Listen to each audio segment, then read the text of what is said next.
Buenas chicos, hoy vamos a trabajar con la clase de la semana 12, ¿verdad? Que seguimos trabajando a nivel virtual. Y en esta semana vamos a empezar con un tema muy importante que es el tema de trigonometría. Entonces, este tema tiene una serie de conceptos, ¿verdad? Entonces, por eso tengo impresos los lineamientos para no estar escribiendo y escribiendo, sino que de una vez vamos a ir viendo los conceptos. Entonces, lo primero que vamos a trabajar en trigonometría es la definición de un ángulo, ¿verdad? Dice que un ángulo ABC se denota por, este es el símbolo, tal vez aquí se vea un poquito mejor, lo voy a escribir acá, ese es el símbolo de ángulo. Corresponde a la rotación del rayo AB con respecto al rayo BC. O sea, lo que uno normalmente en la escuela le decían que era como una abertura de un rayo. Entonces aquí tenemos, por ejemplo, el ángulo ABC o el ángulo CBA, dependiendo de la orientación de la abertura, si vamos a denotar el ángulo. Dice que el rayo AB se llama lado inicial del ángulo, mientras que el rayo BC se llama lado terminal. O sea, acá, si observamos, esta flechita de acá es la que me indica de dónde a dónde tiene la amplitud. Entonces, esa flechita nos indica cuál es el lado inicial y cuál es el lado terminal. Ok, medición de ángulos. Tenemos acá que para medir ángulos se utilizan dos unidades de medida, el grado y el radián.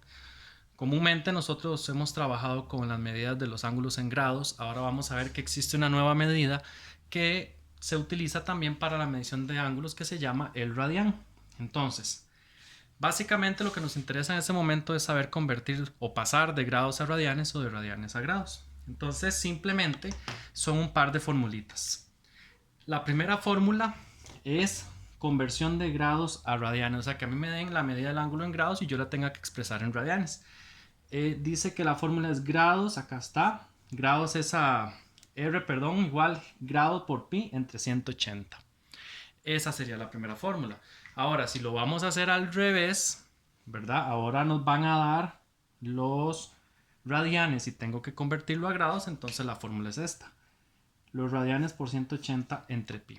Entonces, esas son las dos formulitas que vamos a utilizar.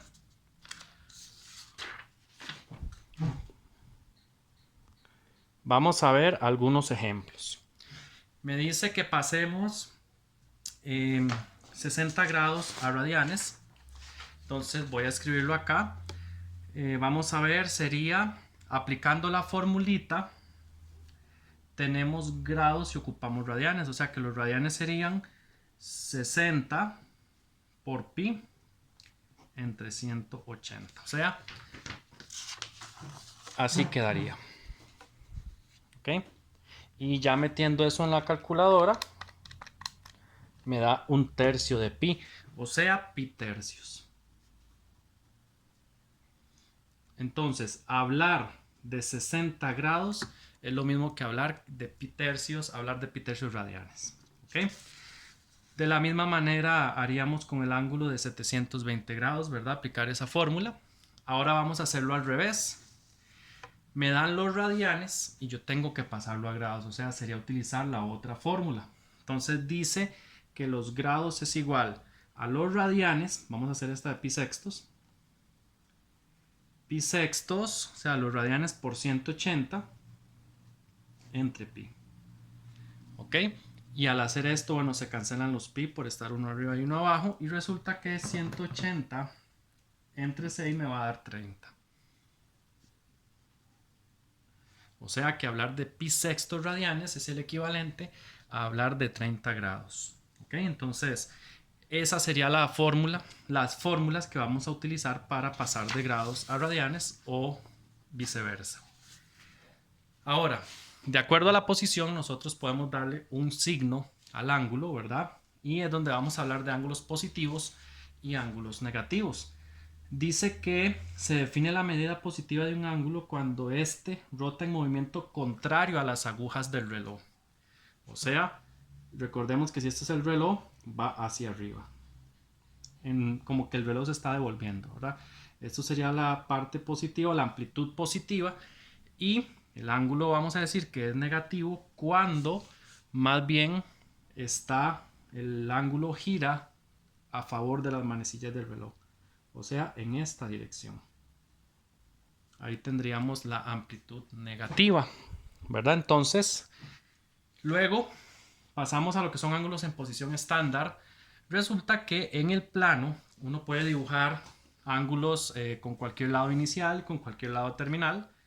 Sin embargo, nos conviene establecer una forma estándar, por eso se llama ángulos de posición estándar, una forma estándar para la construcción de dichos ángulos. Entonces, vamos a decir que un ángulo está en posición estándar si su lado inicial corresponde a la parte positiva del eje X, o sea, esta sería.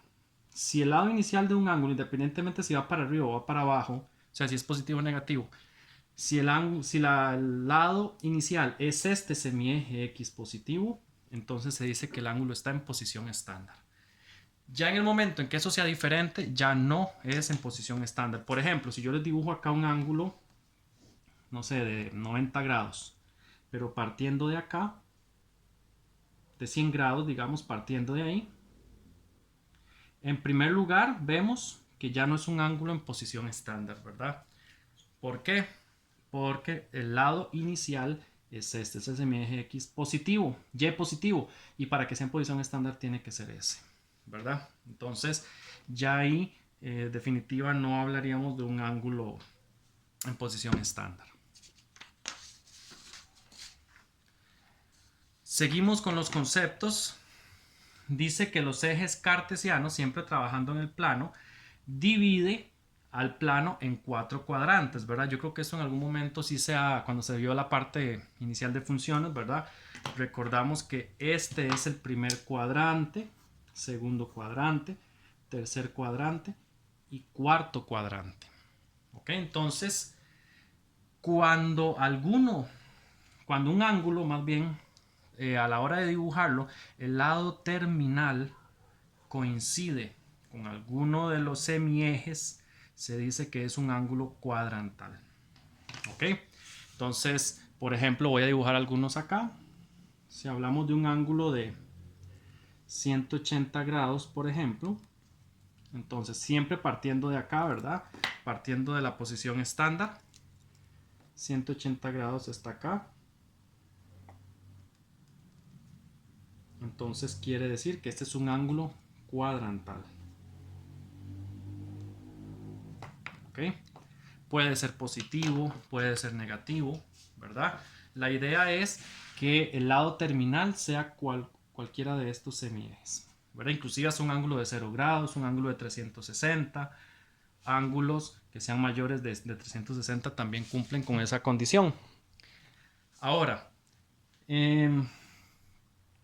vamos a ver, si a nosotros nos dan las medidas de dichos ángulos, para no estar dibujando, ¿verdad? Y ver si el lado terminal coincide o no, hay una forma muy fácil de darse cuenta si el ángulo está en posición estándar o no. Perdón, si el ángulo es cuadrantal o no. Y es agarrando el ángulo y dividiéndolo entre 90 grados, porque recuerden que los ángulos cuadrantales, por su definición, van a ser ángulos cuya medida es un múltiplo de 90. Y en el caso de que el ángulo esté dado en radianes, pues ahí lo que vamos a hacer simplemente es agarrar ese 90 grados y pasarlo a radianes, que el equivalente es pi medios. ¿Ok?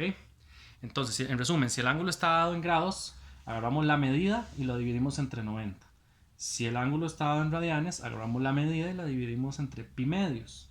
Y el resultado de eso es simple. Si da un número entero, no importa si negativo o positivo, pero entero, entonces el ángulo sí es cuadrantal. Si el resultado no es entero, o sea, me da decimal, me da una fracción o lo que sea, entonces quiere decir que el ángulo no es cuadrantal. Por ejemplo, hablemos de un ángulo de menos 540 grados. Yo quiero ver si corresponde o no a un ángulo cuadrantal. Entonces yo lo que voy a hacer acá es agarrar el menos 540 y lo vamos a dividir entre 90, ¿verdad? 540 entre 90 me da 6, en este caso menos 6. Es un número entero. Entonces quiere decir que este ángulo sí es cuadrantal. ¿Ok? Entonces esa sería la forma. Insisto, si el ángulo está dado en grados, divido entre 90. Y si el ángulo está dado en radianes, divido por pi medios. ¿Ok? Luego, continuamos con la definición de ángulos coterminales. ¿Ok? Dice que dos o más ángulos en posición estándar se llaman coterminales si y solo si poseen el mismo lado terminal, aunque estén ubicados en diferentes vueltas. ¿Qué quiere decir eso? Por ejemplo, si yo tengo un ángulo acá dibujado, un ángulo alfa, siempre en posición estándar, si yo a este ángulo le doy otra vuelta completa, vuelvo a caer en el mismo lado terminal. Y si le doy otra vuelta, vuelvo a caer en el mismo lado terminal. Entonces vean que serían tres ángulos, los que estoy dibujando ahí, ¿verdad? Tres ángulos diferentes que tienen el mismo lado terminal. Entonces a esos ángulos se les llama ángulos coterminales. Y la palabra nos induce a pensar en eso, ¿verdad? Coterminales, o sea que comparten el mismo lado terminal. ¿Ok? Simplemente, si tengo un ángulo alfa y ocupo encontrar ángulos coterminales, lo que voy a hacer es a ese alfa sumarle 2pi, otros 2pi, y ahí vamos sumando o restando 2pi si está dado en radianes. Y si el ángulo está dado en grados, entonces sumar 360 o ir restando 360, y cada uno de esos resultados va a ser un ángulo coterminal con el ángulo dado. ¿Ok? Luego tenemos la definición de ángulo de referencia. Dice que dado un ángulo alfa en posición estándar no cuadrantal, muy importante, ¿verdad? El ángulo de referencia de momento lo estamos definiendo para ángulos no cuadrantales. ¿Ok? Su ángulo de referencia, que se denota por alfa R, es el ángulo agudo, ojo, agudo y positivo, formado por el lado terminal y el semieje X más próximo. ¿Ok? Entonces vamos a ver. Si yo tengo, por ejemplo, vamos a ver acá, si tengo un ángulo alfa de 215 grados, por ejemplo, entonces yo voy a dibujar este ángulo de 215. Bueno, al ser positivo es para arriba. Entonces hasta aquí hay 180, ¿verdad? Entonces vamos a ver cuánto nos falta. Nos falta 35, sería como por acá. ¿Ok? Ese es un ángulo de 215 grados. Resulta que por la definición, el ángulo de referencia es el ángulo que se forma con el lado terminal, como acabamos de leer, o sea, ese, y el semieje X más próximo. Entre este semieje y este está más cerca este, ¿verdad? Entonces, este sería el ángulo de referencia. ¿Ok? Entonces, yo voy a decir que, bueno, hasta aquí teníamos 180, ¿verdad? Desde donde inicia el ángulo hasta acá hay 180. Y para llegar a los 215 me faltaban 35. ¿Ok? Se pasó 35. Entonces, quiere decir finalmente que el ángulo de referencia es de 35 grados. Importante, chicos, el ángulo es positivo, el de referencia. Aunque el ángulo que estemos dibujando sea en dirección contraria, la respuesta al ángulo de referencia siempre hay que darlo en positivo. ¿Ok? Veamos otro ejemplo. Tenemos un ángulo beta de menos 300 grados. Entonces es un ángulo que sale de acá.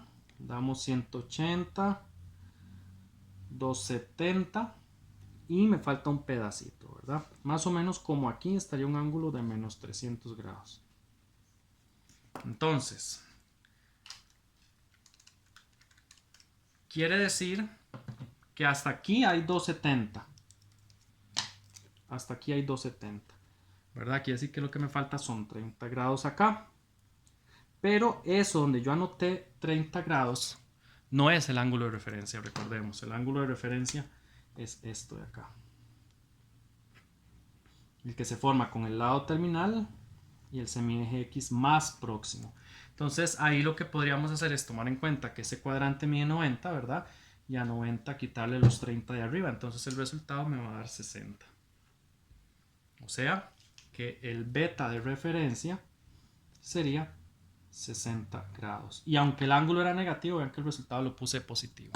¿Ok? Entonces, si el ángulo estuviera dado en radianes, chicos, de aquí sí, para el ángulo de referencia, lo más recomendable sería agarrar, sacar, pasarlo a radianes, de radianes a grados y hacer el trabajo. Y luego la respuesta, volverla a pasar a radianes, si es que me la estuvieran pidiendo en radianes. Ok, entonces estamos con esta parte. Vamos a retomar un poco lo que es la trigonometría del triángulo rectángulo. Esto uno cuando estaba en el colegio lo veía, ¿verdad? Y básicamente en un triángulo rectángulo hay dos ángulos que van a ser agudos por ser el triángulo rectángulo. Ahí los estoy marcando, el alfa de color verde y el beta de color rojo. Entonces, uno con esos ángulos agudos, insisto, en un triángulo rectángulo, podía definir algunas razones trigonométricas que eran seno, coseno, tangente y las recíprocas cosecante, secante y cotangente. Entonces, acá a la derecha, si ustedes observan, están definidas esas razones. Sin embargo, a veces a uno se le enredan un poquillo, ¿verdad? Entonces, hay varias frases que uno se aprende de memoria para trabajar con ese tema. Entonces, la que yo utilizo más y veo que a los chiquillos en general les llama mucho la atención es esta. Voy a escribir acá así: Lola, Lola, jiji. Escribí Lola, Lola, jiji para abajo y ahora vuelvo a escribir lo mismo pero hacia arriba.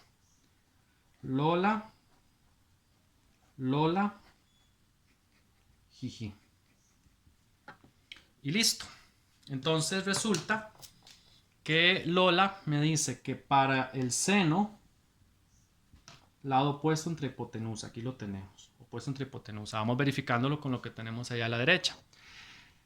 Esta sería el coseno, lado adyacente entre hipotenusa. Esta sería la tangente, lado opuesto entre lado adyacente. Luego tenemos esta que sería adyacente entre opuesto, la cotangente. La hipotenusa entre el lado adyacente sería la secante y la hipotenusa entre el lado opuesto sería la cosecante. Entonces vean que esa sería una forma muy práctica de aprendernos lo de las razones trigonométricas, ¿verdad? Inclusive hay otra que también es SOHCAHTOA, hay varias ahí que uno puede utilizar. Lo importante es que de una u otra forma pues sepamos y tengamos bien claras las razones trigonométricas.